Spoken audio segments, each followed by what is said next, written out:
আমাদের নারায়ণপুর এলাকায় দরিদ্র এলাকা আমাদের দেখেন গরু এপার থেকে ওপারে ঘাস খায়, ঘাস খাওয়া শেষ হলে এপার থেকে এপার আসে। একটি ব্রিজ না থাকাতে আমাদের এরকম দুর্ঘটনা আমাদের কাটতে হয় ভাই, এটাই অসাধারণ ভাই। কমেন্ট বক্সে জানিয়ে দেবেন ভাই, অতি তাড়াতাড়ি ধরুন আমাদের নতুন সরকার নতুন এমপি আমাদের ব্রিজের ব্যবস্থা করে দেয় আমাদের দরিদ্র এলাকা নারায়ণপুর এলাকায় ভাই। ধন্যবাদ। আসসালামু আলাইকুম। নাগেশ্বরী উপজেলা নারায়ণপুর ইউনিয়নে এখানে জিলেবি ভাজা হচ্ছে মহা 26 মাসের উপলক্ষে। এখানে জিলেবি ভাজে, এখানে অর্ডার দিয়ে এখানে জিলেবি নিতে হয়।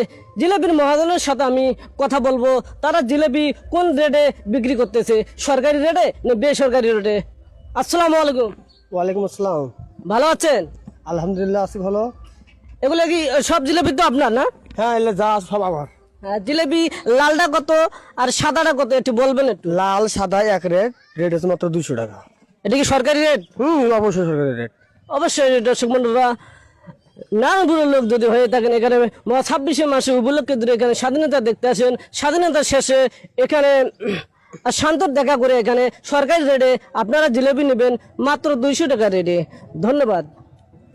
আসসালামু আলাইকুম। আমি এখন দাঁড়িয়ে আছি নাগেশ্বরী উপজেলা নারায়ণপুর এক দরিদ্র এক আমি এলাকায় দাঁড়িয়ে আছি। এখানে রাস্তাঘাট এমন বাজার ঘাট দেখেন আপনার অবস্থা। আমি একজন ভদ্র মানুষ, আমার পায়ের নিচে পর্যন্ত কাদা মাটি, এমন অবস্থা খারাপ, বেহাল অবস্থা আমাদের রাস্তাঘাট। অসাধারণ আজকে হাটের দিন আমার এমন খারাপ লাগছে।